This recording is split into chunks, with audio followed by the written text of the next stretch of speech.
gentlemen, let's go ahead and start off with states for the next witness. Yes, Judge. The state would call Special Agent David Baruchko.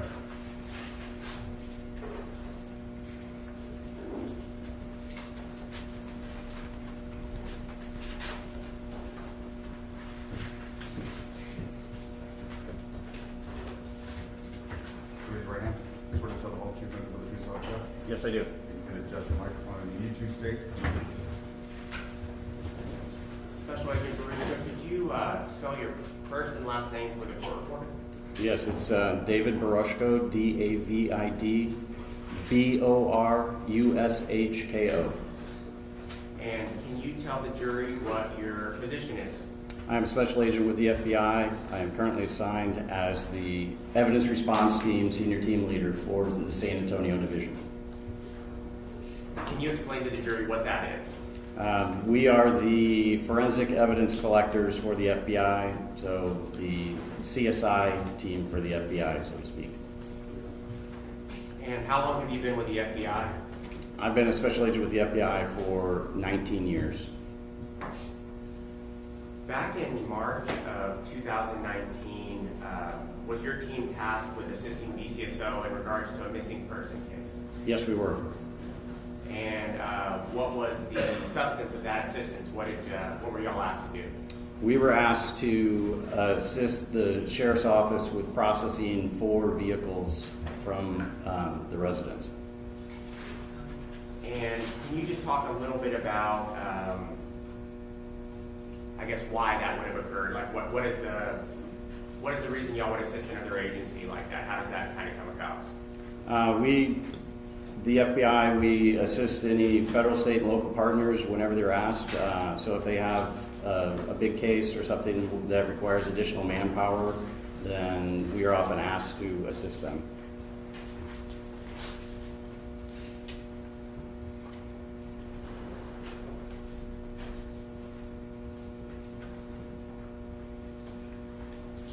And Agent Baruchko, you mentioned that there were 4 vehicles that were processed, correct? Yes.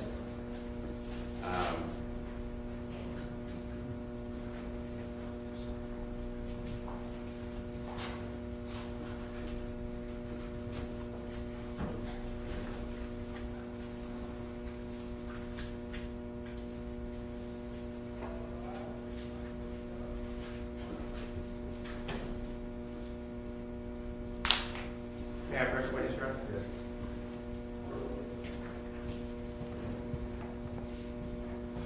Agent Baruchko, I'm showing you what's been marked as 275, 276, 277.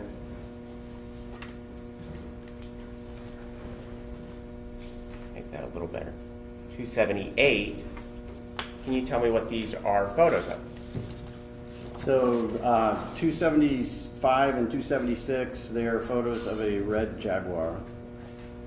And then 277 and 278 are of a silver Traverse, Chevy Traverse. And are those 2 of the vehicles that y'all photographed and documented back in March of 2019? Yes, they are. Are those true and accurate reflections of those 2 vehicles that you documented? Yes, they are. State would offer state's exhibits 275, 276, 277, and 278 into evidence.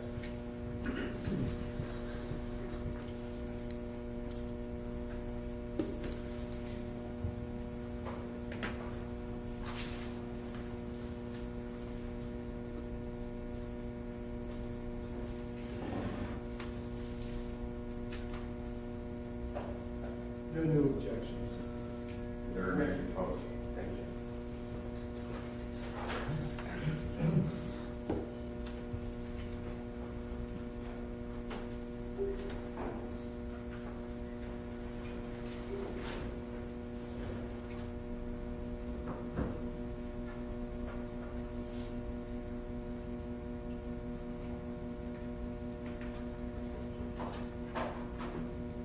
Special Agent Baruchko, I'm going to show you, I'm going to publish State's Exhibit 275. That's the Jaguar, correct? Yes. And 276 is the same Jaguar, just from the front, correct? Yes. State's Exhibit 277 and 278 is the Chevrolet Traverse. Yes, it is.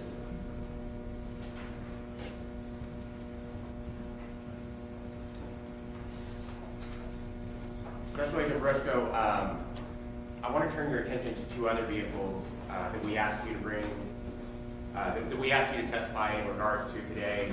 The first being a silver Malibu, correct? Yes.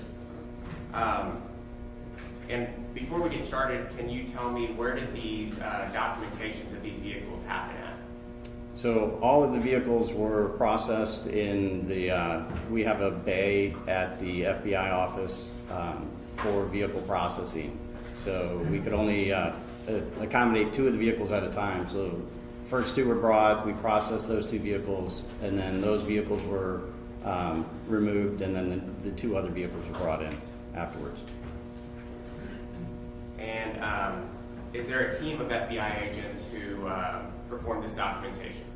There's a team of FBI personnel, some of which are special agents, some of which are professional support employees for the office. They're all on the evidence response team. And what was your role during the documentation of these vehicles?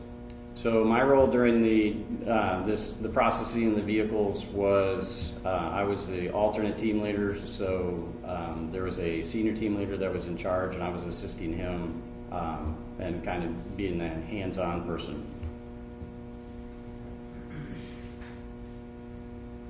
And as part of what y'all were doing, did y'all photograph these vehicles? Yes, we did.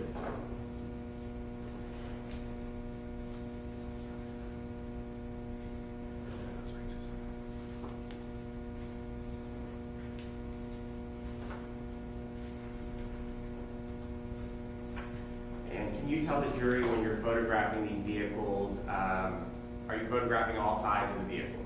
Yes, we are. We take photographs before the condition of the vehicle at the start. We call those entry photographs, where we'll take photographs from all different angles. Then we'll open up and take photographs of all the different compartments of the vehicle, the trunk, the engine area. So we thoroughly photograph the vehicles.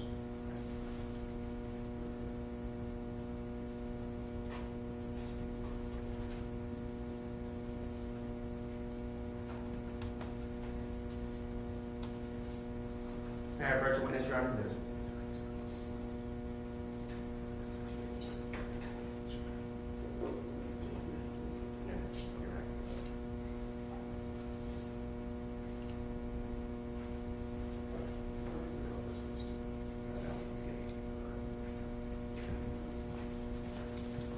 Special Agent Briscoe, in regards to that silver Malibu, I'm showing you what's been marked as State's Exhibit 279, 280, 281, 282, 283, 284, 285, 286, 287, 288, and 289. Can you just briefly look through those photos and see if those are photos that were taken during the FBI's documentation of that vehicle?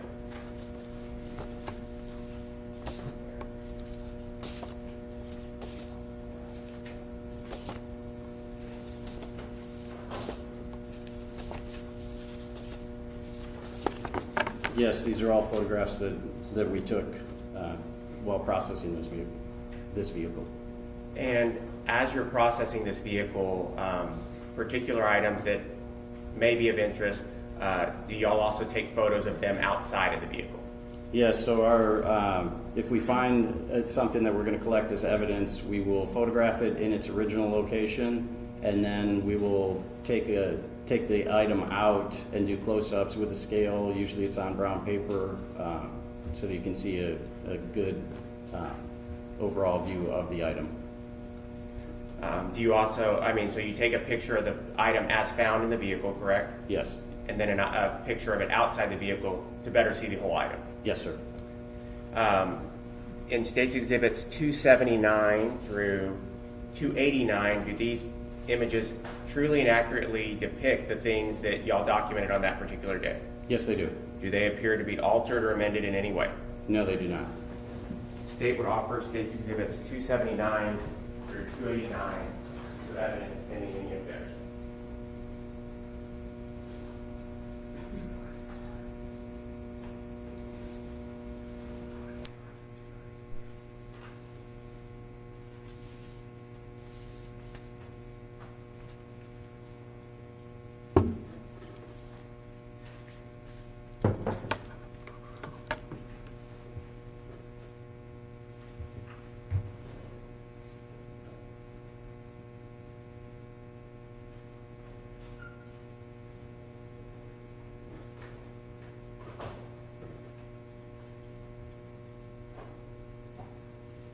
No new objections.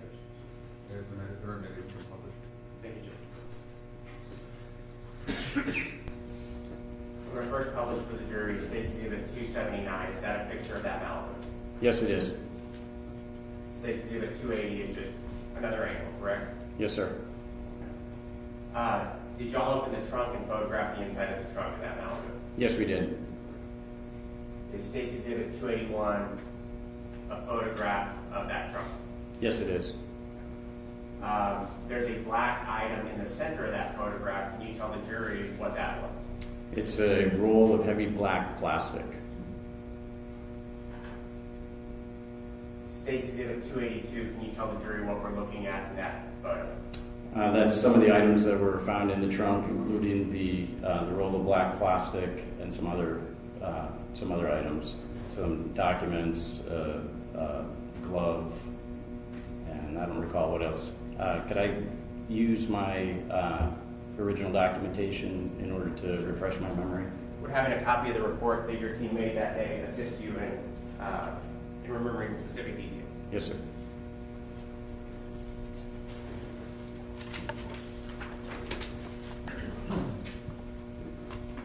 Thank you.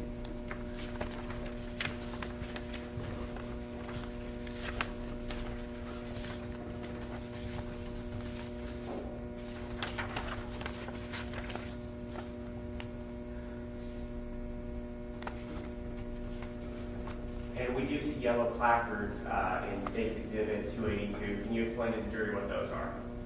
We place those yellow placards, evidence markers, next to items that we intend to seize as evidence to identify what those items are.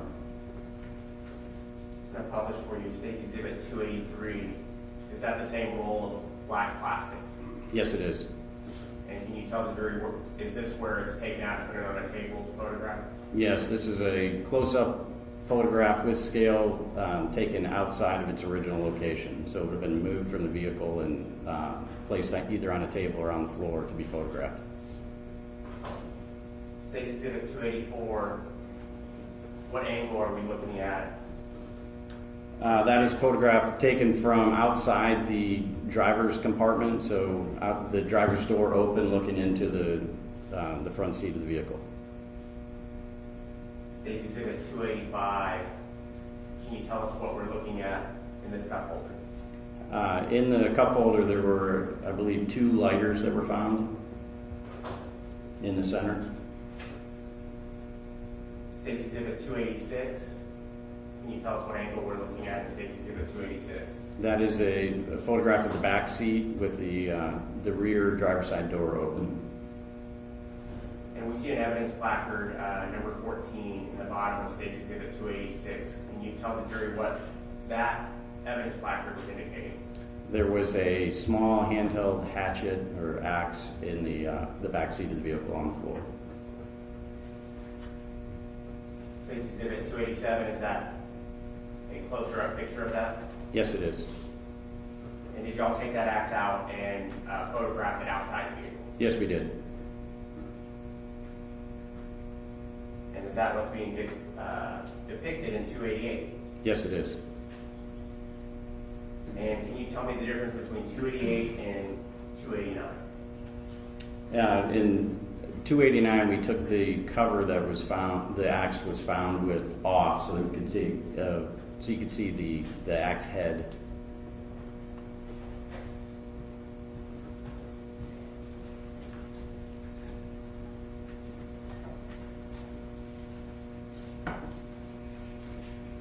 And do you recall the day that the FBI processed these items and took these photos? Yes, it was March 4th, 2019. Did the FBI do a subsequent processing of that same vehicle the next day? Yes, we did. Okay. What was the reason y'all did a subsequent processing? It was determined there was a remote, I believe a garage door opener that was in the vehicle that the sheriff's office asked us to collect. May I approach the witness, Your Honor? Yes.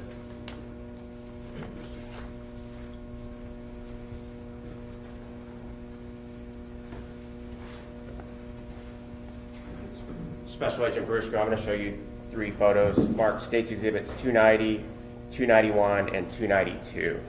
Can you take a look at those photos and tell me if you recognize the things that are photographed in them?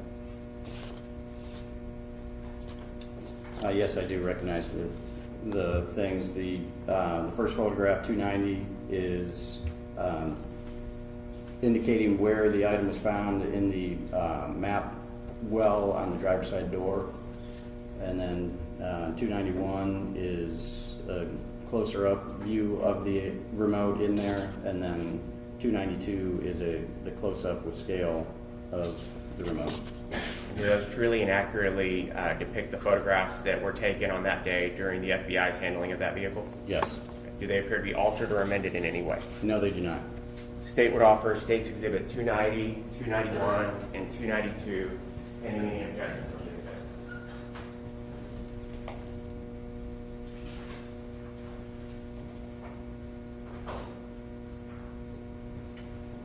You're ready to public.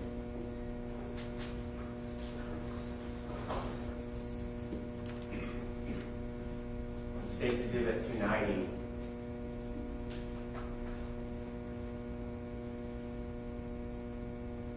Flare here, but you mentioned something about the location being the map well. I'm sorry, your placard 25, is that the area of the car you're talking about? Yes, it is. Okay, and that's the, I guess, the pouch that's on the door of the driver's side? Yes. States Exhibit 291. Closer photo of that? Yes, it is. And States Exhibit 292 is that same garage remote clicker, correct? Yes, it is.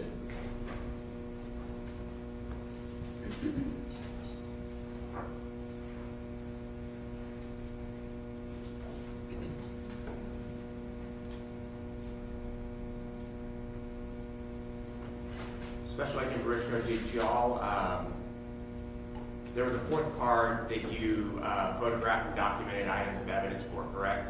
Yes, there was. Okay. And you recall what type of vehicle it was? It was a Porsche Macan, I believe. And do you recall the date y'all processed that vehicle? We processed that vehicle on March 5th. And same as the other 3 vehicles, did y'all photograph and document items of evidence inside that vehicle? Yes, we did.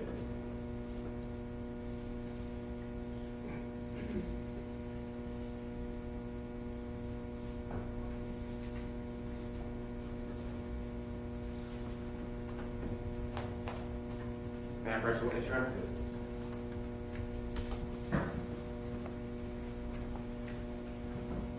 Agent Barishko, I'm going to show you what's been marked as States Exhibits 293, 294, 295, 296, 297, and 298. Are those photographs of the documentation of the items in the Porsche Macan? Yes, they are. And do they truly and accurately depict the Macan and those items as y'all were documenting them back in March of 2019? Yes, they do. Do they appear to have been altered in any way? No, they do not. State would seek to offer States Exhibits 293, 294, 295, 296, 297, and 298.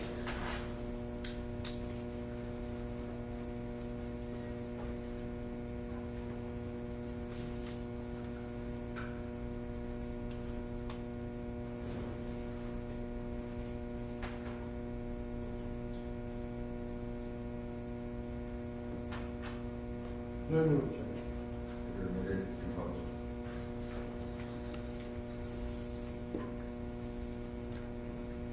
States Exhibit 293 is at the front of that vehicle. Yes, it is. States Exhibit 294, just in that same thing, another view of the vehicle, correct? Yes, it is.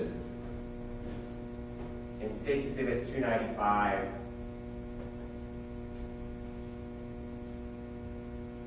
what are we looking at right here? In the cup holder in the center console area, there was a similar remote to the one we seized from the other vehicle. And States Exhibit 2 is a closer photo where you can see the garage clicker, correct? Yes, it is.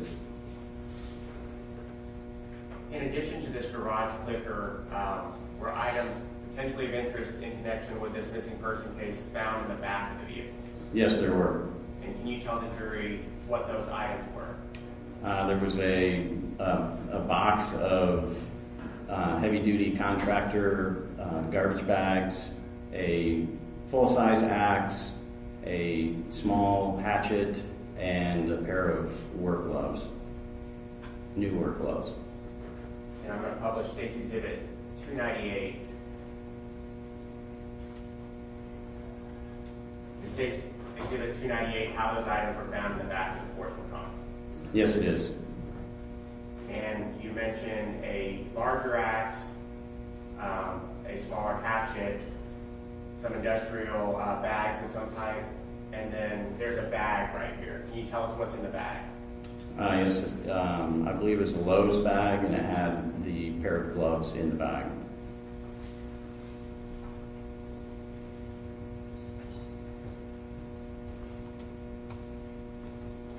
Special Agent Grushko, were those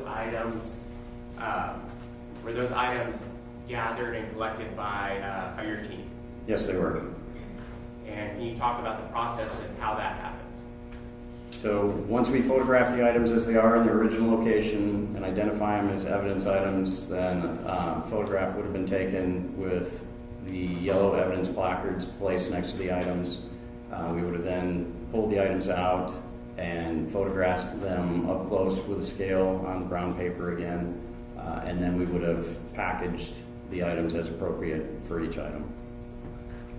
And after those items were packaged, did y'all turn them over to the Bexar County Sheriff's Office for their property keeping? Yes, we did. We turned over all the evidence to the Sheriff's Office. And were those items brought to the courtroom today? Yes, they were.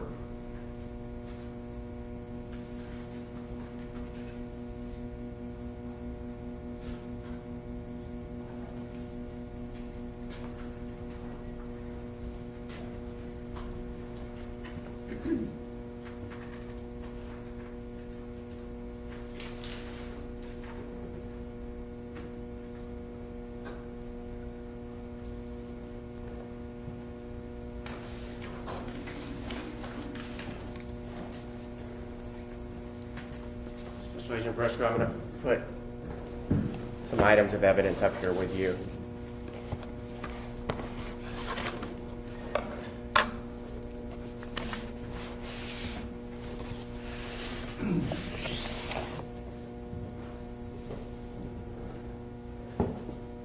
There's one more.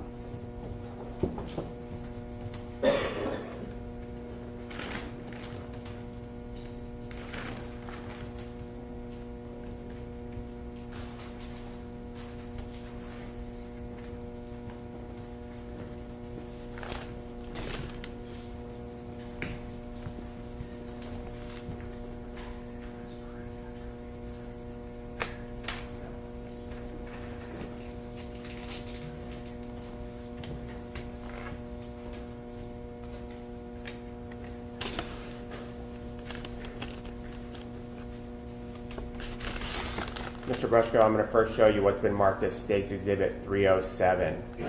Can you take a look at this item and tell me if you recognize what's contained in this package?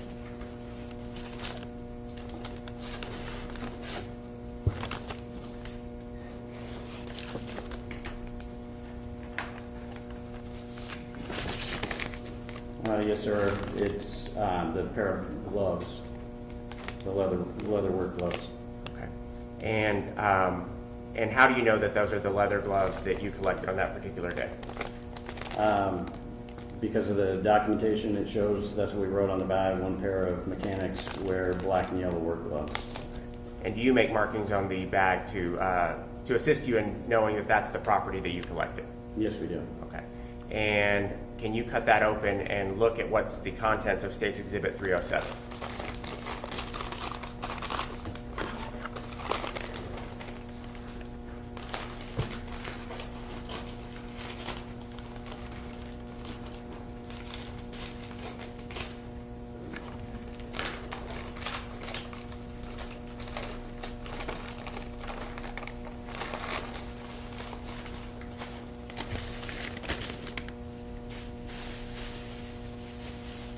the Lowe's bag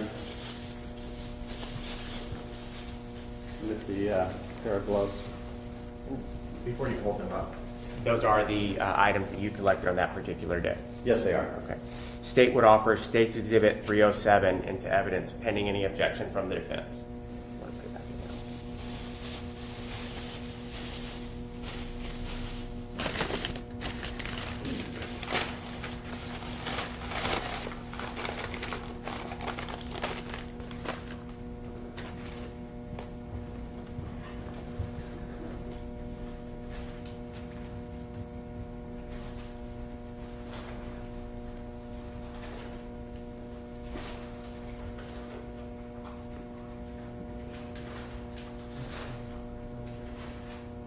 No further. Any objections? No further objection. Thank you. Special Agent Barishko, can you take those gloves out of the bag now and hold them up and show them to the jury?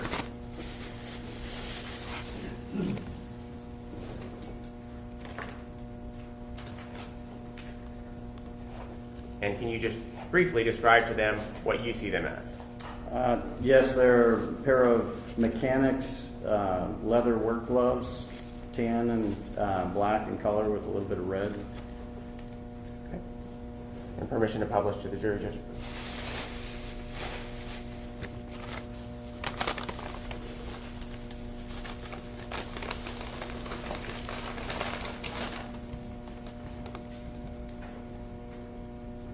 Special Agent Barishko, I'm next going to call your attention to State's Exhibit 308.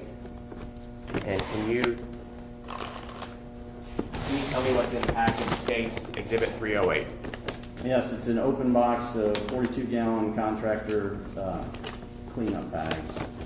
And does it have those same unique markings that we spoke about in State's Exhibit 307? Yes, it does. Can you open that package and ensure that that's the item you packaged in there?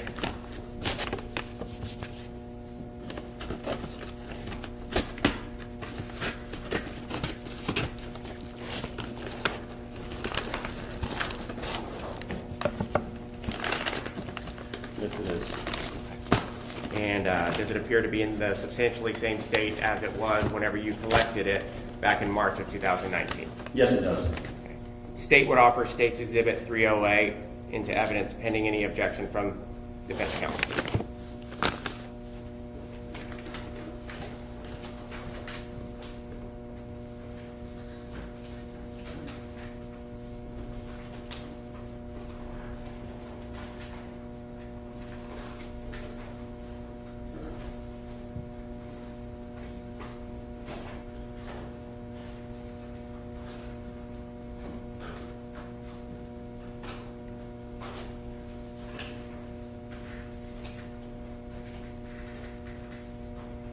No further objection.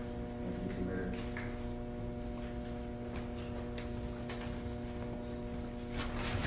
Special Agent Barishko, can you take the contents of 308 out?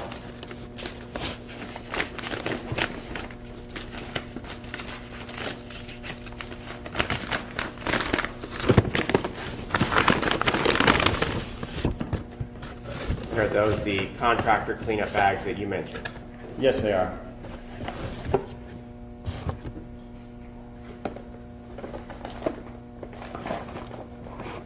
And permission to publish to the jury, Judge.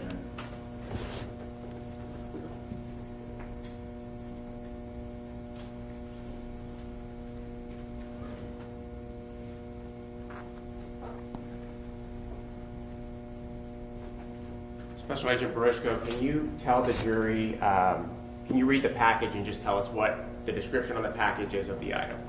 Yes, it says it's contractor's choice, 42-gallon contractor cleanup bags, heavy duty 3 mil plastic, 24 bags inside. Okay, and Special Agent Barishko, just to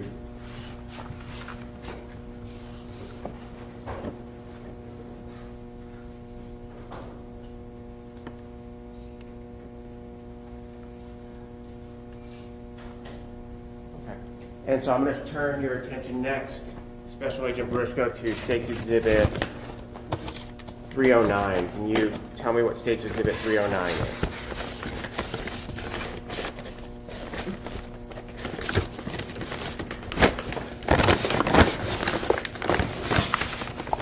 And from the packaging on State's Exhibit 309, I can see that it's the blue hatchet with the cover.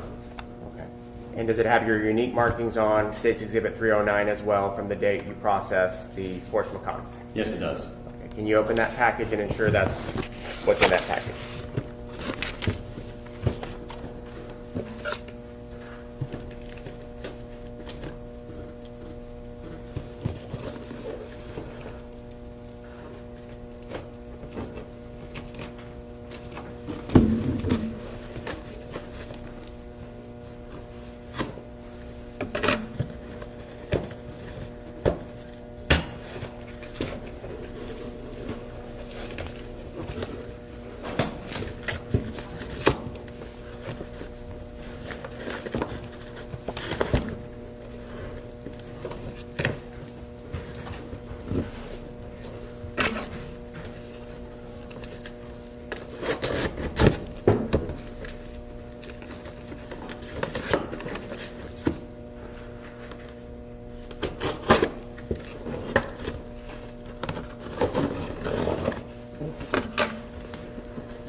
Inside that box, is that the axe or the hatchet that you found on that particular day?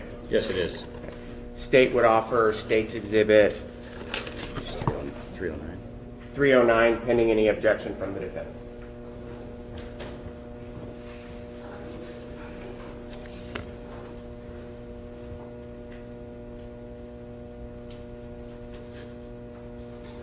No further objection. It's admitted.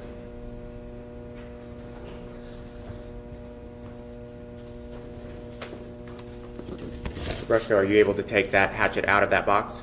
I can.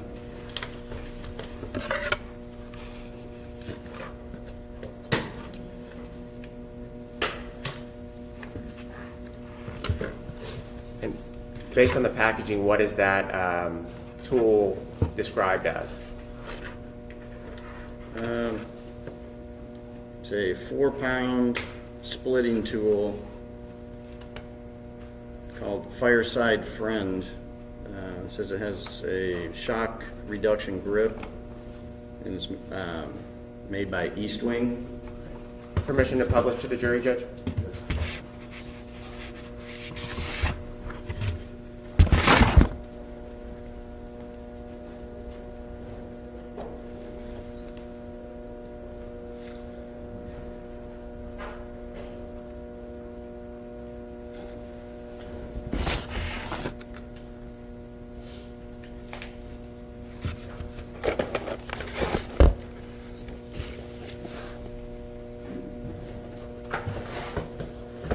Special Agent Bresco, permission to approach the publishing?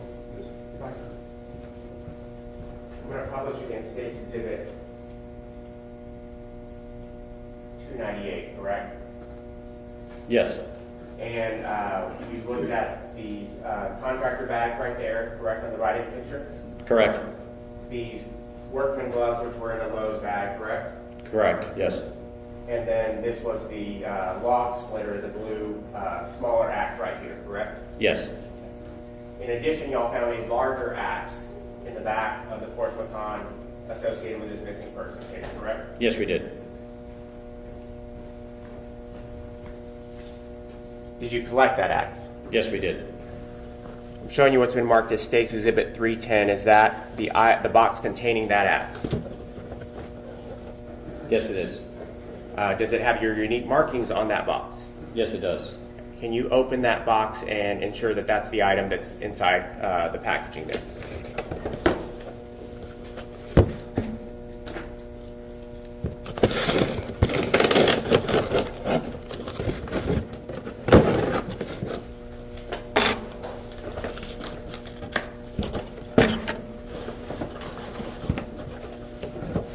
Yes, it is.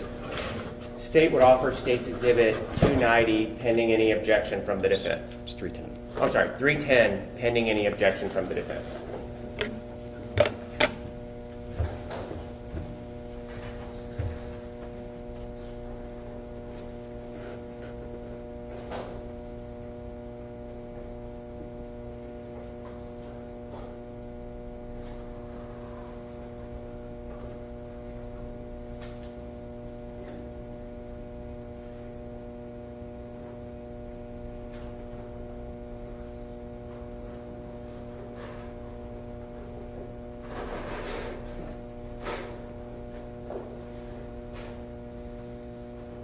Any further discussion?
The state would offer what's now been marked as State's Exhibit 310 as evidence pending any objection from the defense. None of objections to the actual item.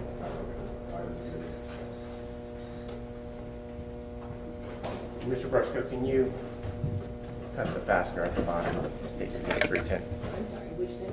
Cut the fastener at the bottom of State's Exhibit 310. It's a zip tie.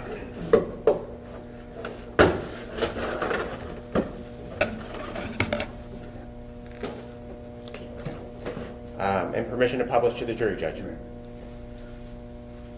is 310 what was found in the back of that Porsche Macan? Yes, it is.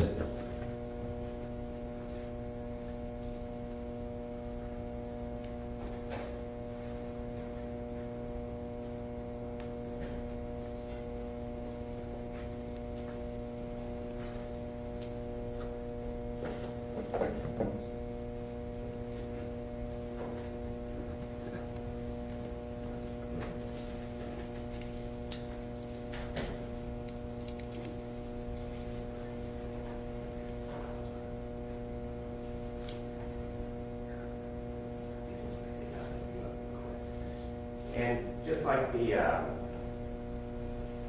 Malibu, these items were, or just like any items that y'all document, y'all took photographs of them in their original location with placards, and then if there was any items that y'all believe were important, y'all take pictures of them on the tape. That's correct. May I approach again, Your Honor? Yes.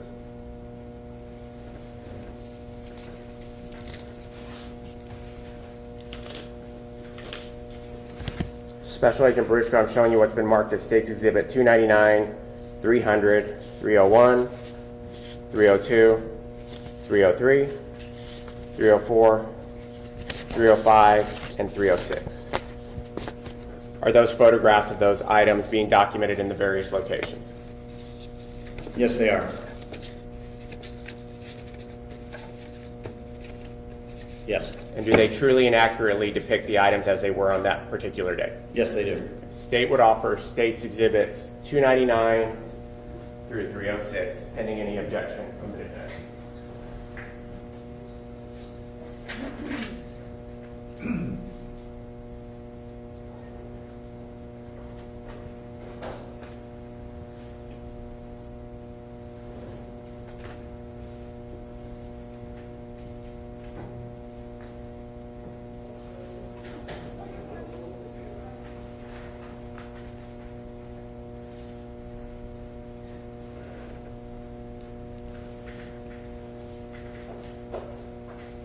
No new objection. Consider any opposed?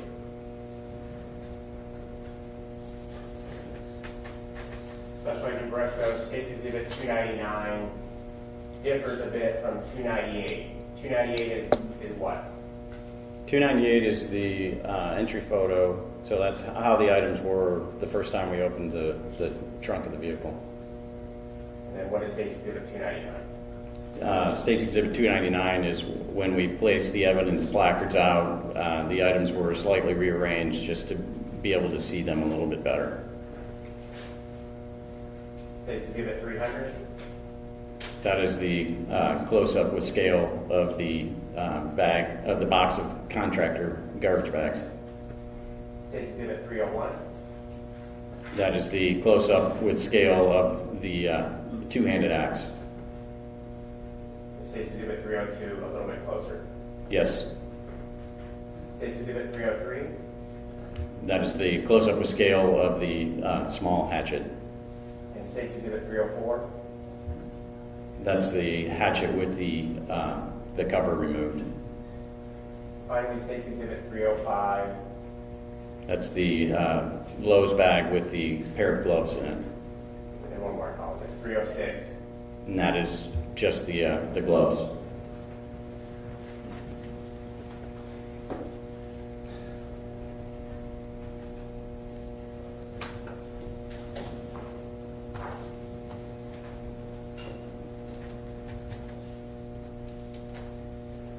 I'll pass the witness, Your Honor.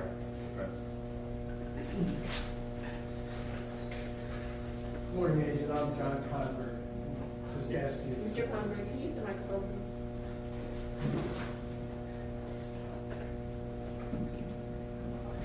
Sorry.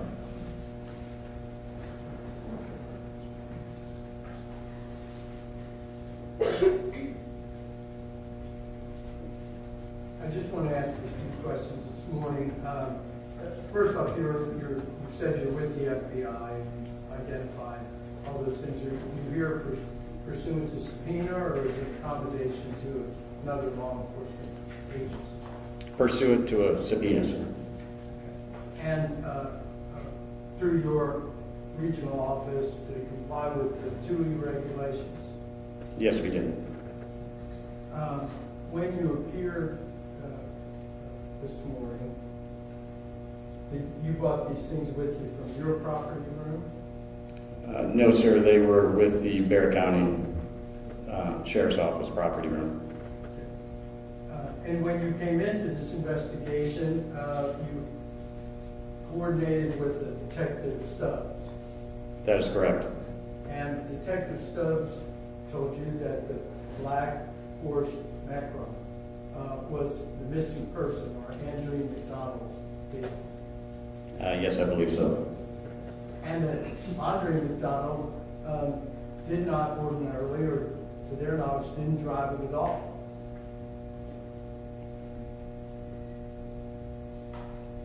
Sorry, sir, can you rephrase the question? Well, it was pretty much only Andrew McDonald's vehicle. I do not recall specifically whose vehicle was which.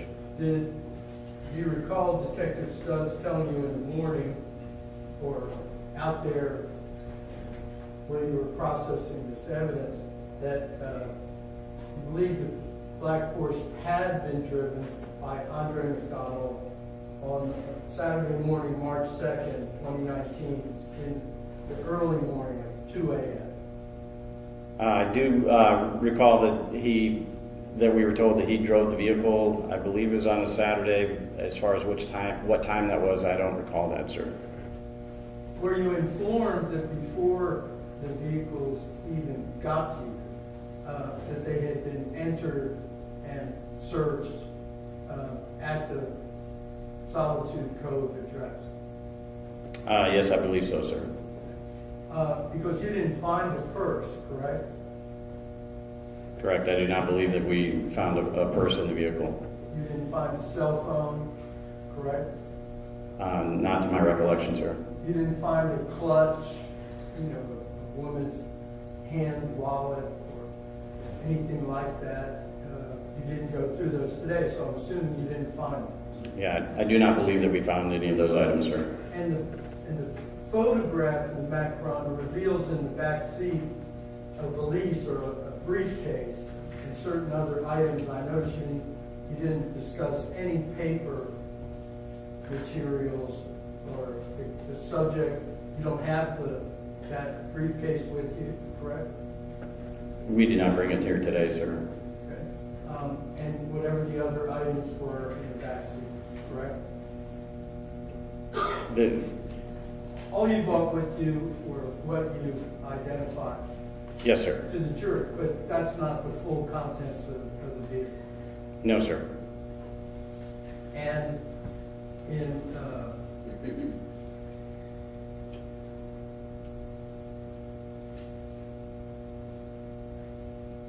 the items that you did identify for the jury all appear to be new. Is that a fair statement? Yes, sir. In other words, most of them still have, the axe still has the plastic on the head of the axe, correct? Yes. They have little tags and things either along the handle or sometimes on the face of them. Now I'm talking about each one of them that appear to show that they're new. Yes, the two axes and the gloves appear to be new. The box of contractor garbage bags was opened at the time that we found it. You didn't know. We did not open it. It was open. It was open before we found it, sir. Did you count the bags? No, sir, we did not. Pass it. Nothing further from the state yard. Thank you, your excuse. Thank you.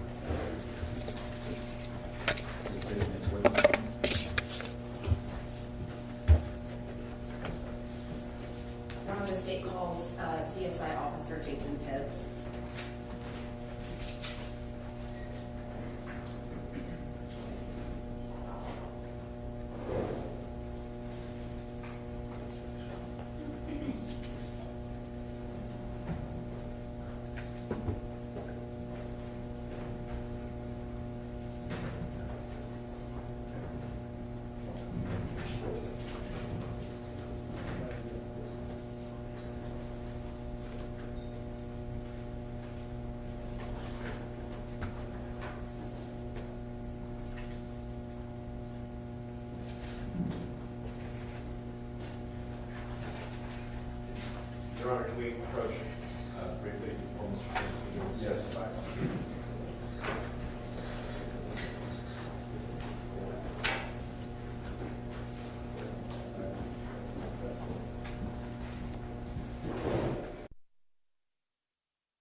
I do.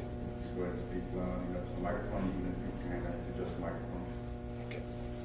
Thank you, Your Honor. Good morning. Good morning. Could you please introduce yourself to the jury? My name is Deputy Jason Tibbs with Bexar County Sheriff's Office. And would you please spell your first and last name? Jason space Tibbs. Thank you. So you work with the Bexar County Sheriff's Office. How long have you worked there? 29 years.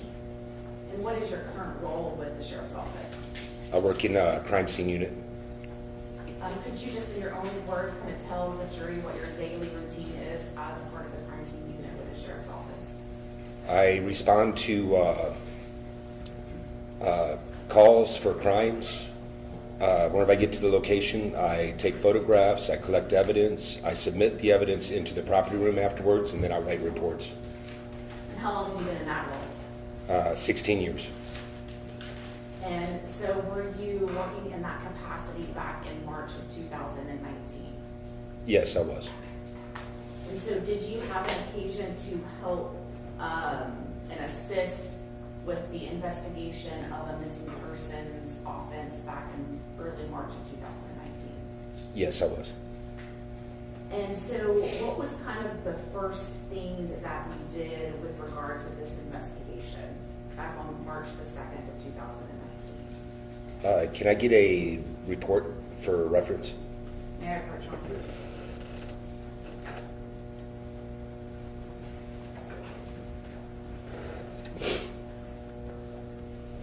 That's just one of many, but that's Yeah. March 2nd. You can use that to refresh your memory, but please do not read from it directly.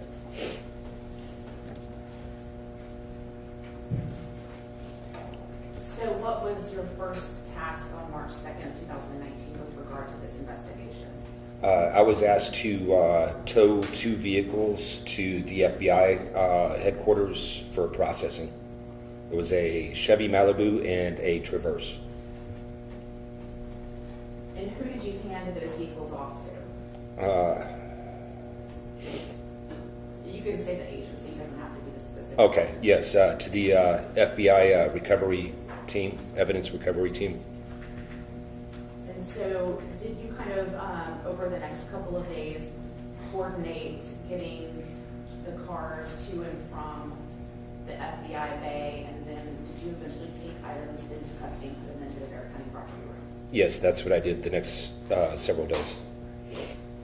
And so then I want to bring your attention to March the 7th of 2019. Did you make the location of 1042 Solitude Cove to assist with regard to a search pursuant to a search warrant?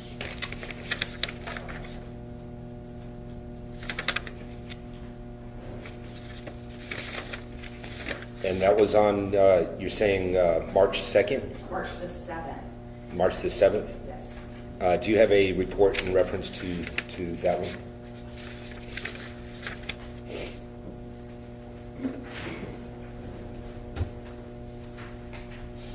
I did a second ago, let me see if I still.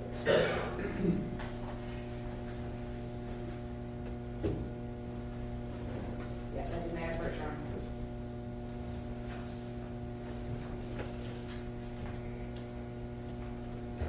Your Honor, before that report is tendered, I would ask that the state lay the proper predicate for past election referendum. That's why he just wanted to lay the predicate. So I asked you about your assistance on March the 7th of 2019. Would having a copy of your report help refresh your recollection with regard to what you did on that day? It would have been a search warrant at Solitude Cove, where myself and Deputy E. Garza searched the property. And so do you remember any items of evidence that you collected that day? Yes, there was a bag of clothing that I collected from that location. May I approach the custodian?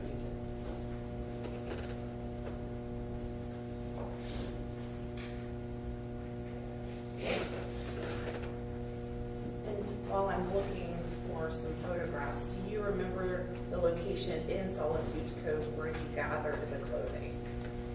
Yes, it was inside of the washroom by the garage.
So Deputy Tibbs, I'm showing you what's been previously admitted into evidence as states 216. Is this one of the items of clothing evidence that you collected on March 7th? Yes, it is. And then states exhibit 221, is that another one of the items of clothing that you collected? Yes, it is. Now, did you bring those items with you today? Yes, I did.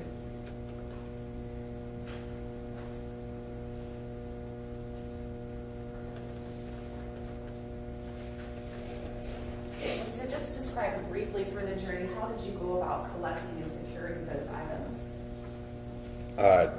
I was directed by one of the investigators to go to the washroom to collect some items and take photographs. I walked in, the items were inside of a white plastic bag. The investigator opened up the bag and pulled the two items out, and I took photographs of them. They were placed back inside of that plastic bag, and then I placed it inside of a paper bag as evidence. And then, did you then take it to the Bear County property room? Yes, I did. And so then today, what did you have to do to get those items of evidence and bring them here to court? I had to go talk to the clerk over in the property room, one of the deputies, and they retrieved the items. He printed out a printout for the items that I was going to be taking, and I had to sign the property receipt showing that I took those items. Mayor Bertrand.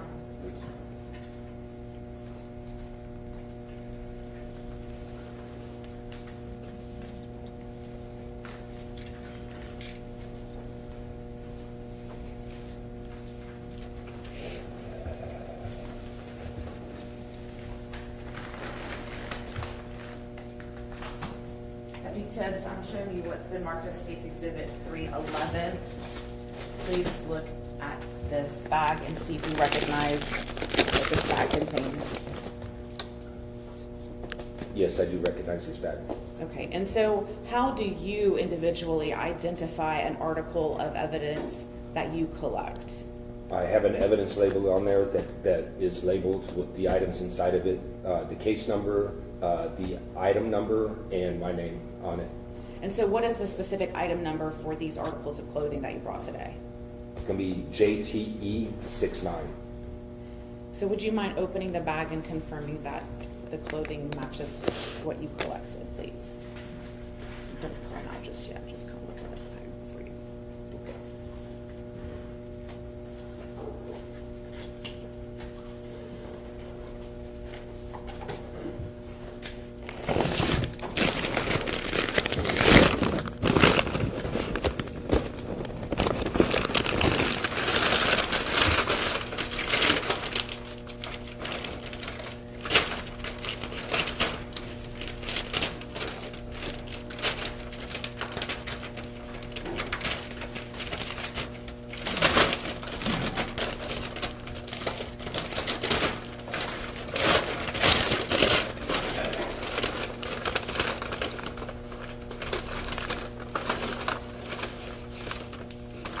Yes, those are the items I collected.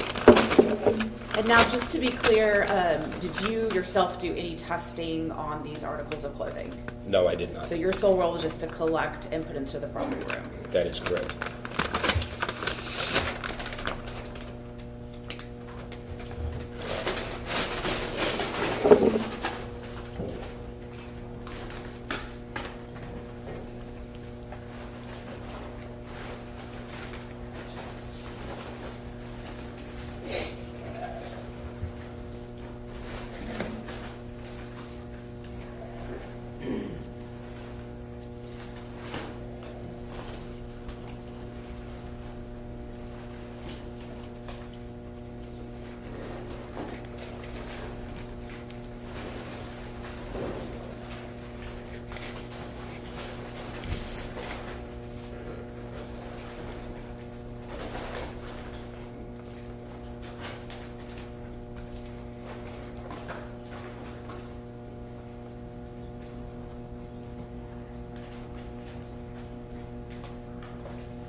I don't know if I offered 311 on the record. If I did, I withdraw the offer, Your Honor.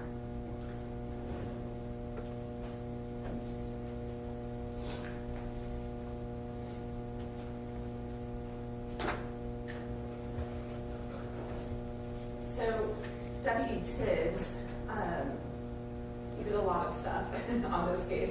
Yes, But ma'am. now I'm going to direct your attention to March the 12th. Were you asked to collect a buccal sample? Yes, I was. And so just to kind of briefly, the jury's heard a little bit about it, but what's your process and procedure for collecting a buccal from an individual? Okay. I put on gloves, first things first. Put on gloves. I go ahead and get my box set up. I have the person swab the inside of their cheek on their own, or I can do it. Usually they prefer to go ahead and do it themselves. They swab the inside of their cheek, get real nice and moist, 10, 15, 20 seconds, 30 seconds. We put it inside the box, and then I give him another swab, and he swabs the other side of his cheek, and then puts it inside the box. I close the box up. I label the outside of the box. I put it inside of an envelope, and then I actually put a label on the outside of the envelope. You're on a clean approach.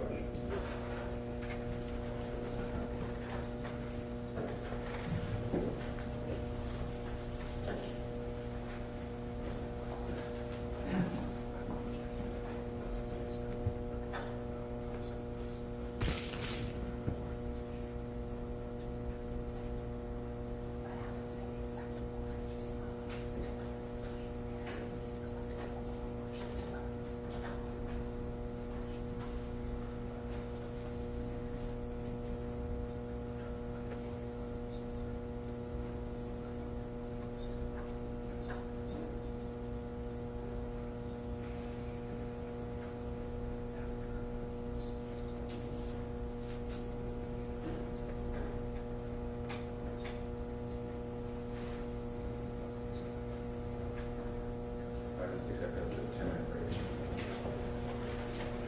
break. All rise, the jury, please. Come this way.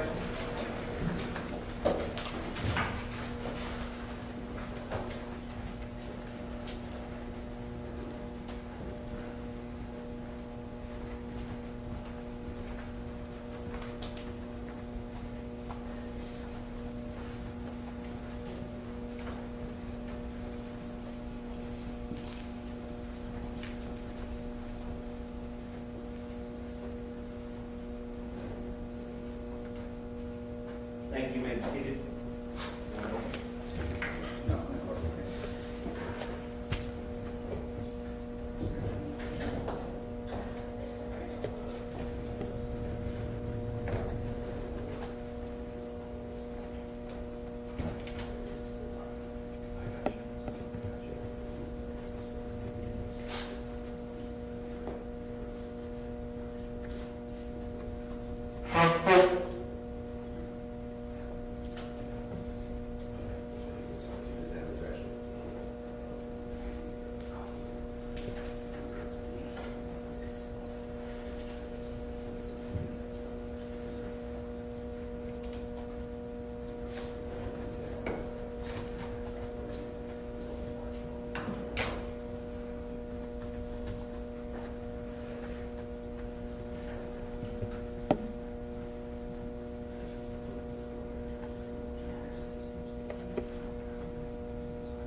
they cleared it up, I understand. I'm not gonna have any new objection. Okay, so it's not, it has nothing to do with that. That's already been the hospital, not that time. I got one number right, and that's the 3, but he was arrested on the 3rd pursuant to warrant, not the 13th. So the 12th, he's already in Bear County custody from the warrant based on the tampering charge. So he's, okay. So the illegal custody issues has ceased. The hospital is still an issue because his property is being seized as the result of the unlawful arrest separately. His body is down in BCSO custody pursuant to the arrest warrant. Okay. All right, then we'll start up another 8 minutes as well. We're taking a little break, 8 minutes? Yes.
and a jacket.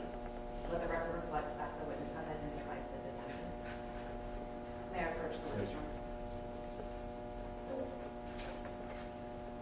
room?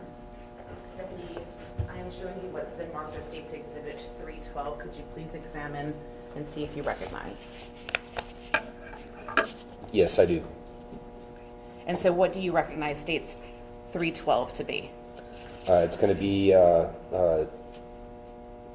the buccal swab collected from Andre McDonald, dated 3/12 of 2019 at 11:30 in the morning. And so how do you recognize that to be the buckle that you collected that day? It's in the envelope that I put it in. It has the label on it. And then did you give that a unique identifier number for your evidence collection? Yes, I did. JTE 74. Could you please just open up the envelope and confirm that the swab is correct?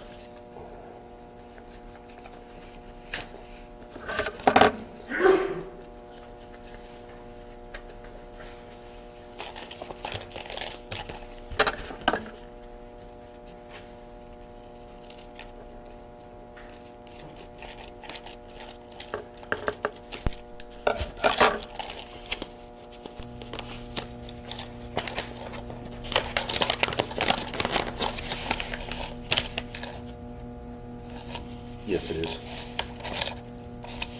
So did you have markings on the box of the swab? Yes. Is it that JT? No, I didn't put that on there. I put the case number. Okay. Yeah. And just again, for the record, what was the evidence identification number that you gave the buckle? JTE 74.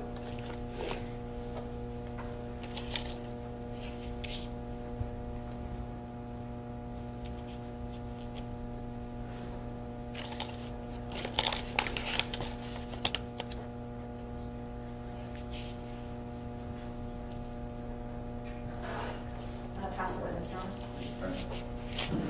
No questions at this witness. Thank you, excuse. Your next witness, Steve. State will call John Thompson. Investigator John Thompson.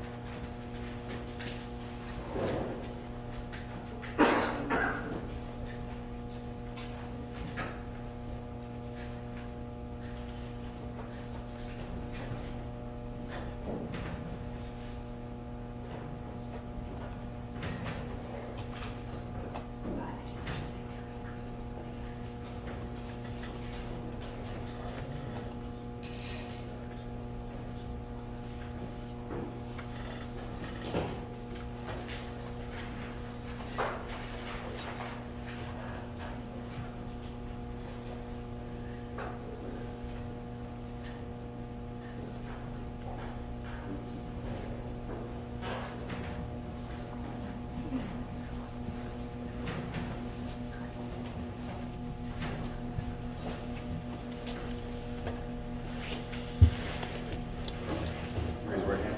Swear to tell the whole truth, nothing but the truth, so help you God. Yes, sir. Please state. Sergeant Thompson, can you introduce yourself to the jury and spell your first and last name? Sergeant Sean, S-H-A-W-N, Thompson, T-H-O-M-P-S-O-N.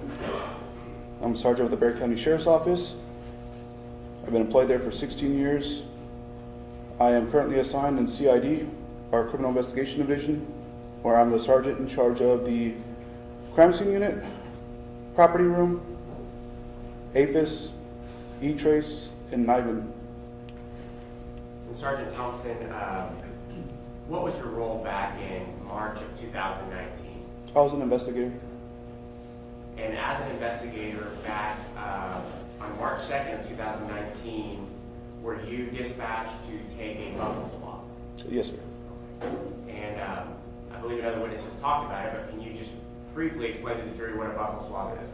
A buccal swab is a cotton-tipped swab that is utilized to swab the inside of a person's mouth on the inside of the cheeks to obtain a DNA sample from the buccal membrane. Usually what's done is, normally it's 30 seconds of firm rubbing on the inside of the cheek, to obtain the sample.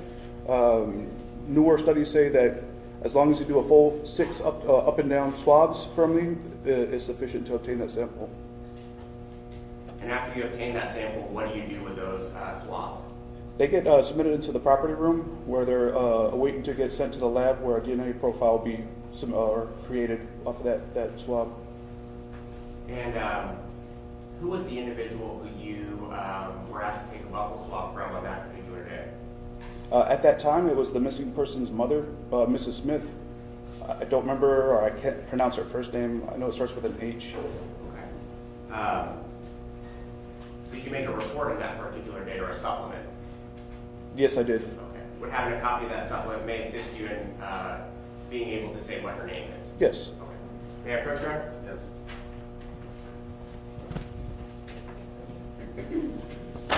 Is that a copy of your supplement?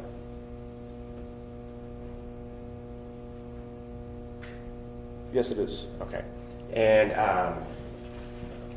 using that supplement to refresh your memory, do you know what the individual, you said the victim's mother, the missing person's mother, do you know what her first and last name was? Yes. I don't know if I'm going to pronounce her first name properly, but Hyacinth Smith? Hyacinth Smith? Yes. Okay. And can you just spell it? Obviously, maybe pronunciation, but spelling-wise, can you spell how it's spelled? First name is Hyacinthe. Last name, common spelling, Smith. Smith. And was that buccal swab, was that subject to a search warrant or consent, or which way did you get that buccal swab?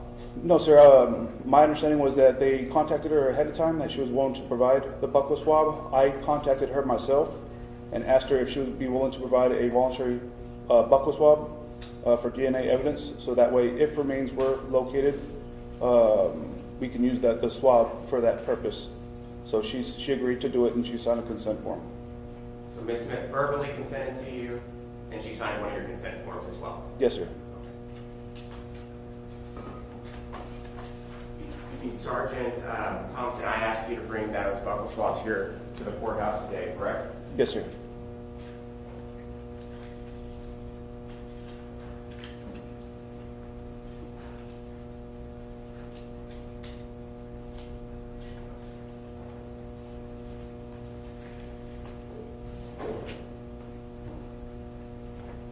I'm going to show you what's been marked as State's Exhibit 313. Is that one of the 2 swabs that you took from Hyacinth Smith? Yes, sir. Okay. And how do you know that's the swab that you took from Hyacinth Smith? It has my ugly handwriting on here. It has ST, which is my initials, E1. Her name's written on here along with the case number. The date it was collected. Okay. And did you assign it an item number?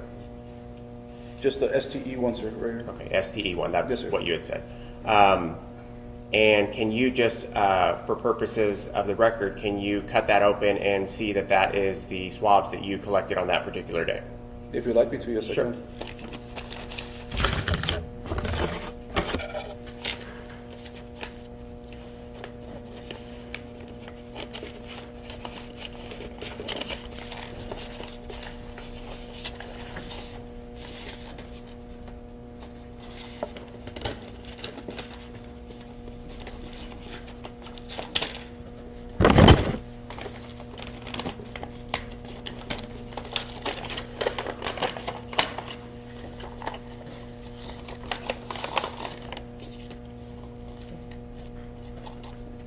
Yes, sir. Okay, and you can put it back in there.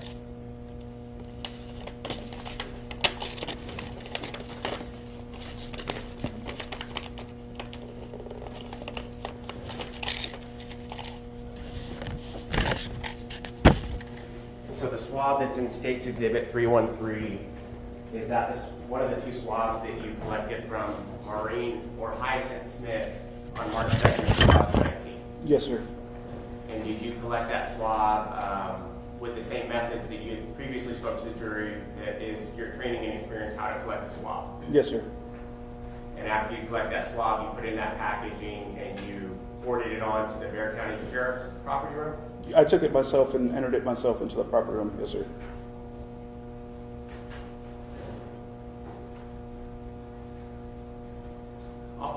sir. Thank you, Your Honor. Good morning, Sergeant. How are you? Good, sir. Yourself? Doing well. You executed the bucket swap process with Ms. Smith at Coral Grove, correct? Yes, sir. But you had been to 1042 Solitude Cove the previous day, March 1st, right? I believe so, yes, sir. Yes, that's correct. You were involved in taking some of the items of evidence that had been marked out of that address for evidence, right? I believe items were pointed out and I had crime scene collect them. Yes, sir.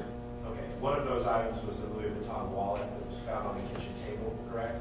Yes, sir. And that item had been brought out and placed on the kitchen table by one of the women who had first reported Anne Green missing, correct? I'm not too sure, honestly, sir. Okay. Did you ever encounter a woman named Elizabeth Cancel? No, sir. Okay. I'll pass the witness. Nothing from the state. May he be excused? Thank you. Excuse me.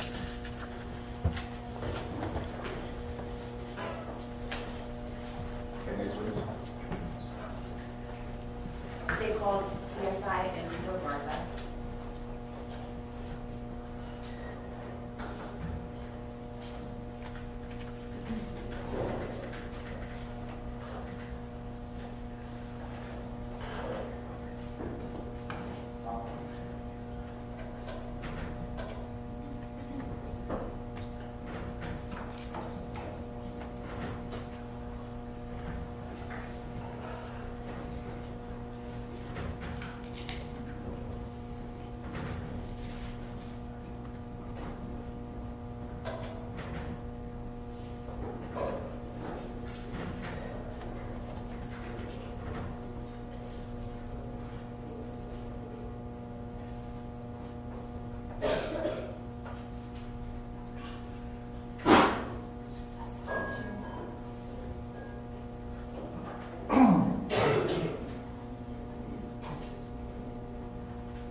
Swear to tell the whole truth, nothing but the truth, so help God. Yes, sir. Thank you, Your Honor. Good morning. Good morning. Again, so you've already met the jury, I think you previously testified, and we brought you back here today to talk about a different day where you have some responsibilities with regard to the investigation into the missing person of Andre McDonald. So Deputy Garza, I will direct your attention to Friday, July 12th of 2019. Were you dispatched to a specific location that day with regard to this investigation? Yes, ma'am, I was. And where did you go? I believe it was off of Spec Road, but if I could refer to my report for a refresher.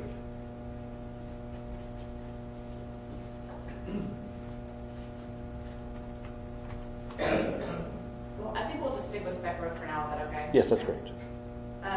So Spec Road, and so what were you tasked with doing at that location on Spec Road? So that day, my supervisor at the time, Sergeant Mario Cervantes, tasked me with photographing the scene in its entirety to include items of evidentiary value. So you took photographs. Do you remember roughly about how many photographs you took that day? Approximately about 360.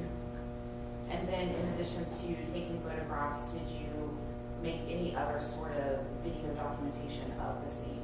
Yes, I created or generated a video recording of the crime scene. Okay, and so just briefly kind of explain to the jury what's your process on making a video recording of a particular location? So it varies. Obviously, the circumstances vary, but in this instance, since it was a large field, approximately 50 acres, I worked my way from to the center of the crime scene, video recorded that immediate area, and then once I observed the items of evidentiary value, which were human remains, centered my attention on that, panned out, and did a complete 360 of that area to include the walkway in which I took, the path that I took. We have first witness, John. Deputy Garza, I'm showing you what's been marked as State's Exhibit 314. Do you recognize State's Exhibit 314? Yes, ma'am. And how do you recognize it? With my initials and badge number. And did you have an opportunity before testifying to review the contents of State's Exhibit 314? Correct. And what is on the disc? The video that I recorded of the crime scene. And when you reviewed it, is it a true and accurate representation of the video that you took that day? Yes, ma'am. State moves to admit 314. Everybody got a brief for the witness. Okay. Good morning. Good morning. You've reviewed 314 very recently. That's correct. Does it contain any audio of things that are going on that you've seen when you're investigating? I'm sure it does. I try not to speak, obviously, but I cannot control the elements. So obviously you might hear a vehicle rolling by, a radio from another police officer, and or discussing which pathway I might be taking. So yes. Okay, so there are people that are talking on this Possibly. disc. Possibly. Your Honor, I wouldn't have any objection to the video depiction, but I would object to any verbal statements that are on here as hearsay. We can mute the video, Your Honor, during publishing, and then if there are specific audio, we can make redactions before publishing. Yeah, I just want to make sure that the actual exhibit that's published doesn't contain any audio. We can go ahead and mute it, and then we'll make sure we get on the record and do the right one that's redacted. And publish, Your Honor.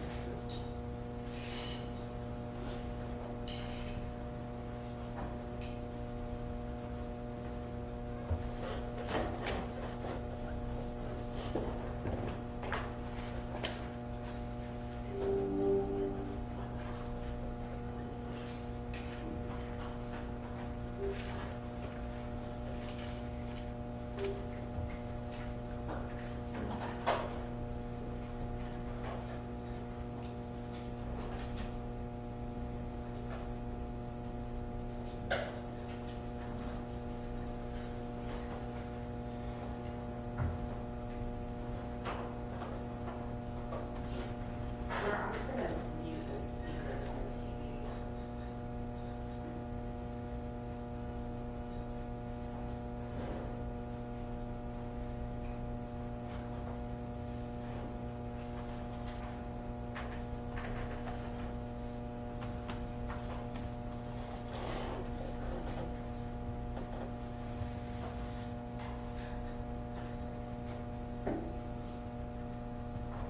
So for the record, we're playing State's Exhibit 314 for the jury.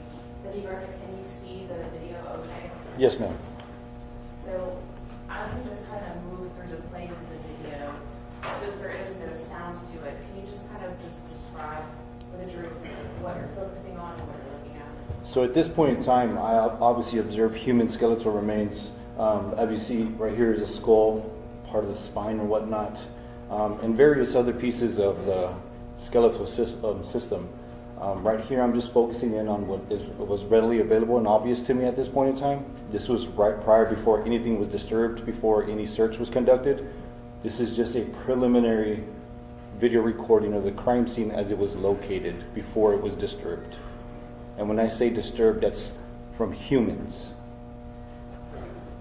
So essentially, this is how you found it this is what it looked like when y'all walked up to the scene.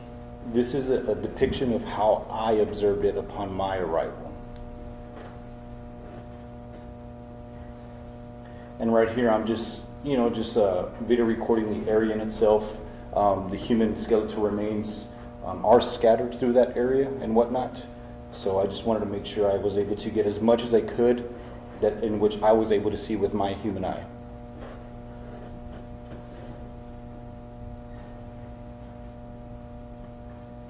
And on that day, did you have any role in ones were human remains, which ones might not have been human remains, or was that for somebody? No, ma'am, that was for somebody else, the medical examiner.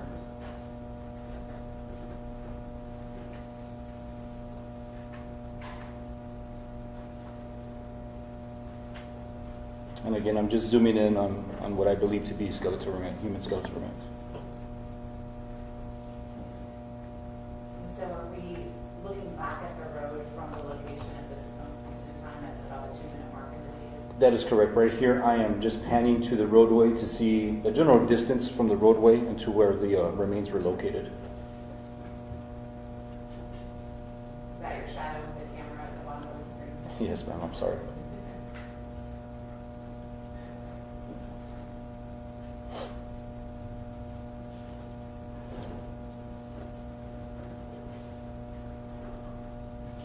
When you're taking this, did you walk the entire field? No, ma'am. Like I said, the area was real concentrated. You know, we wanted to make sure that we didn't disturb that area as much as possible. We want to keep that scene, the integrity intact. So the direct area in which I was notified to record is what I recorded.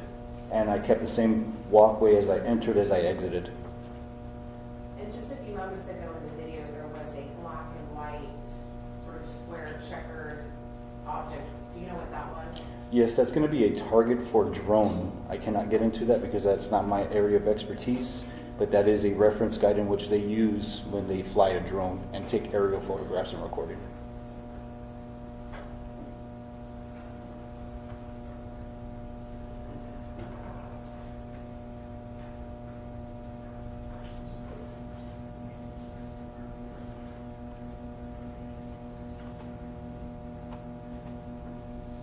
And again, that's just me walking out the same way I came in.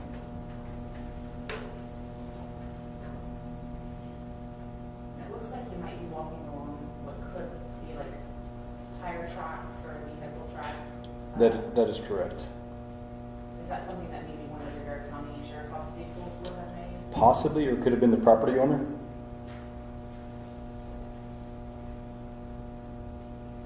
is that another one of those drone placards? Yes, that is.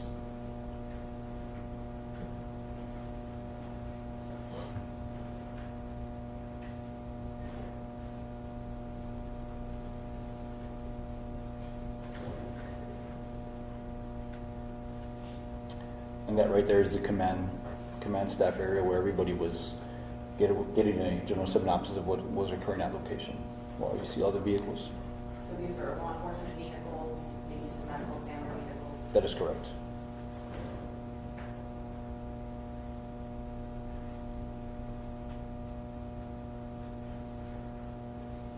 And essentially what you're doing right now is walking away from where you found the human remains back to the command center. That is correct. And again, I'm just panning, showing my walkway to the area of interest where the human remains were located. Is that what you're zooming in on now? That is correct.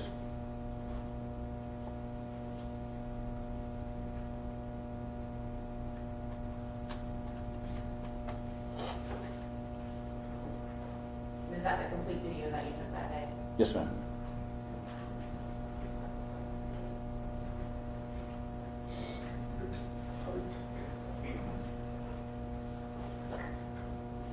And so I think, Deputy, you also said that you took some photographs that day. Yes, ma'am, I did.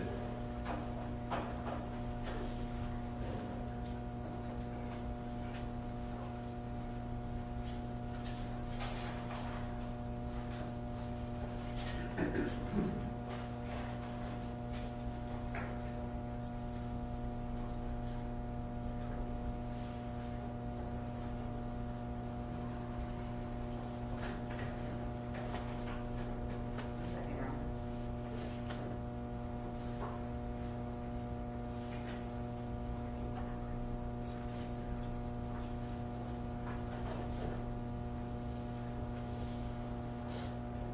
May I approach the witness? So I've got a grouping of photos marked States Exhibit 315 through States Exhibit 342. Do you mind looking through these just to see if you recognize them?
so that was 314 through 342.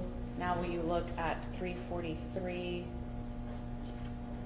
to 347 in numerical order?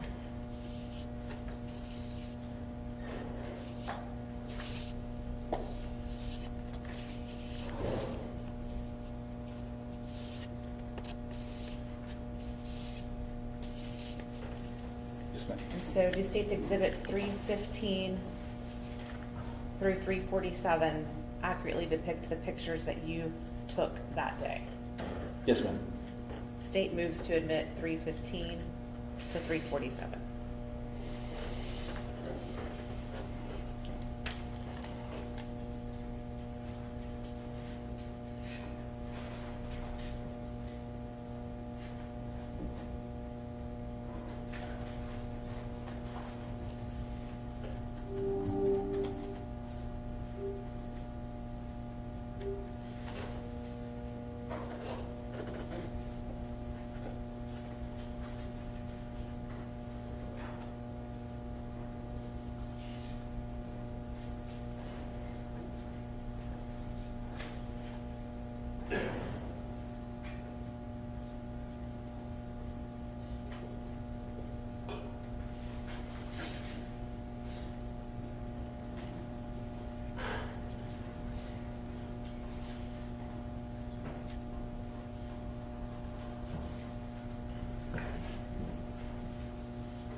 vouching for the medical examiner's determination through this witness, which creates a hearsay confrontation problem.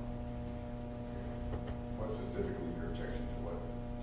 The witness's testimony, it included the use of weed and explaining the process that is being undergone and documented in this photograph. He has attested that he doesn't have the expertise to do this. It's sustained, Yes. I would ask that the jury disregard the Jury answer. will disregard the last answer.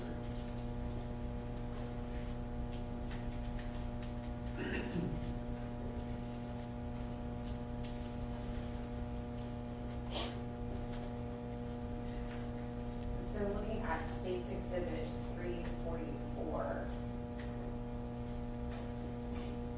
just the same process, somebody holding it up and you're documenting what's been found there. Correct. I'm photographing what was located. Do you remember specifically where what's depicted in State's 344 was located in relation to the area? I guess, was it out in the open or was it in the cover? Do you remember? I do not recall, ma'am. I'm sorry.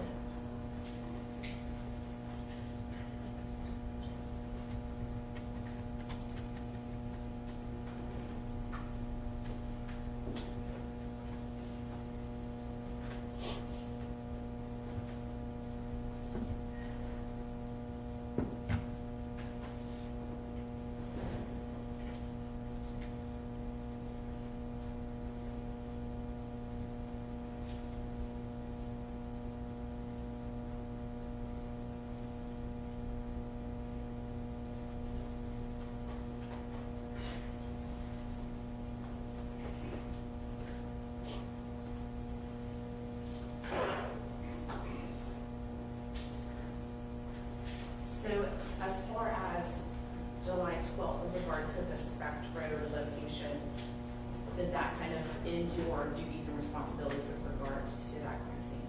Yes, ma'am. So I'll take your attention over to July 13th of 2019. Did you get dispatched to assist at an address of 3306 Coral Grove in reference to the defendant, Mr. Andre McDonald? Yes, ma'am. And what were you tasked to do when you got to the location? To photograph and collect items of evidentiary value. And did you do that? Yes, ma'am. And what did you photograph? I photographed the arrestee and evidence that I collected, which was a cell phone. May I approach him? Yes.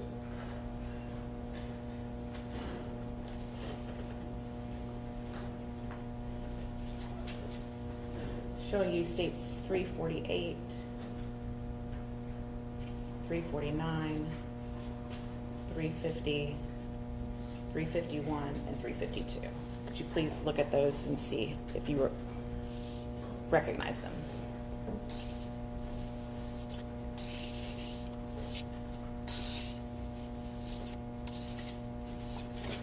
Yes, ma'am. And so, the state's exhibits 348 through 352 accurately depict the photographs you took that day on July 13th of 2019 of the defendant, Mr. McDonald, and the cell phone. Yes, ma'am. State moves to admit 341 to 352.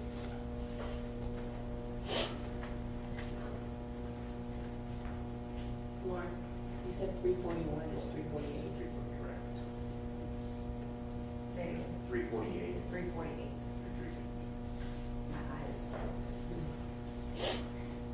May I have a brief without a witness here? Fine. Good morning, Deputy. How are you? Good. Calling your attention specifically to what's been offered as states 350 through 352.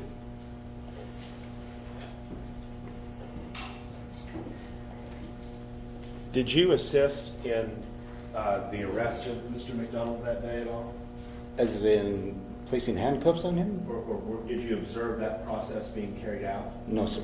Okay, you arrived after he had already been arrested. That is correct. Okay. Do you know where that phone was found? No, I do not. You don't know whether it was on his person or whether it was in his car or whether it was in the... No, sir. I cannot attest to that. Okay.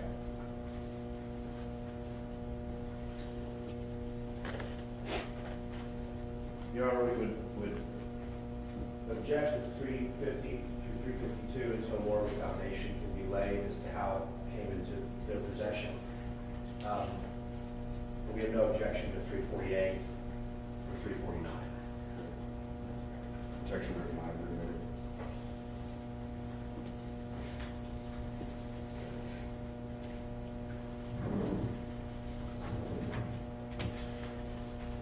You approach the witness again.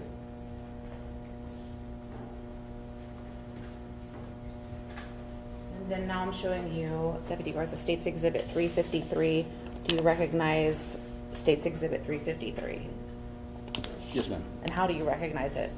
The evidence I collected with the markations of my initials and the evidence sequential order. Okay. And so what unique identifier did you give this piece of evidence? EFG E1. And then what is it specifically? A cell phone? And is that same cell phone that we saw in the picture of State's Exhibit 352? Correct. Okay. Would you mind opening up the envelope and confirming that it's...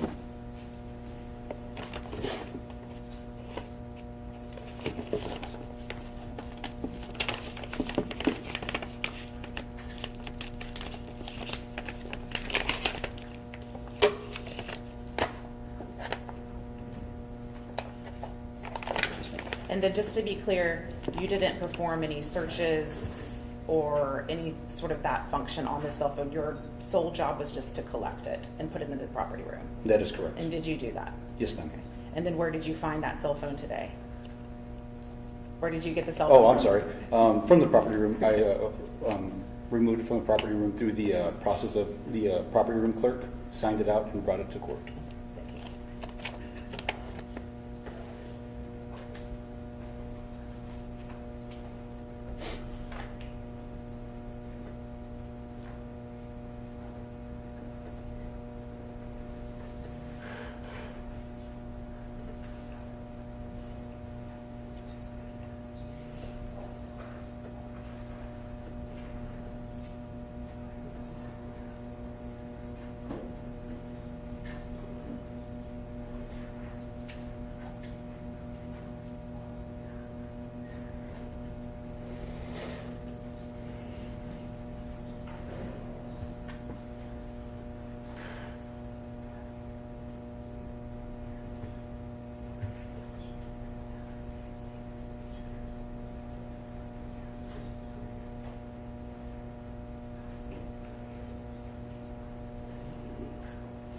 Now, Deputy Garza, I'm going to direct your attention to March 25th of 2021, where you requested to do anything else with regard to the cell phone that we just marked as State's Exhibit 353. Yes, an evidence request form was sent by, I believe, Investigator Garcia to photograph the evidence in a more secure area, which would be our property room, our crime scene bay, just post-production type photographs. And so when you documented the cell phone, did you make note of the unique identifier for the cell phone, otherwise known as the IMEI number? I believe so, and that's the identification number for the cell phone, kind of like a serial number. And do you know what that number was? Off the top of my head, no, ma'am. Would a copy of your report help refresh your recollection as to the IMEI number of the cell phone you collected? Yes, ma'am. May I first witness? Yes.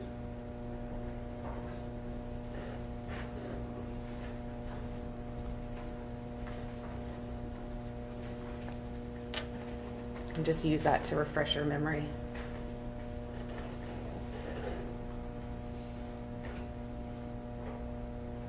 Is it a short number or a long number, Deputy Garza? It's a long number. Do you know the last four?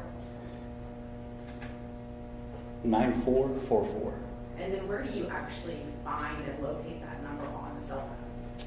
It's various places, but I believe on this cell phone it was in the back, the bottom, if I'm not mistaken.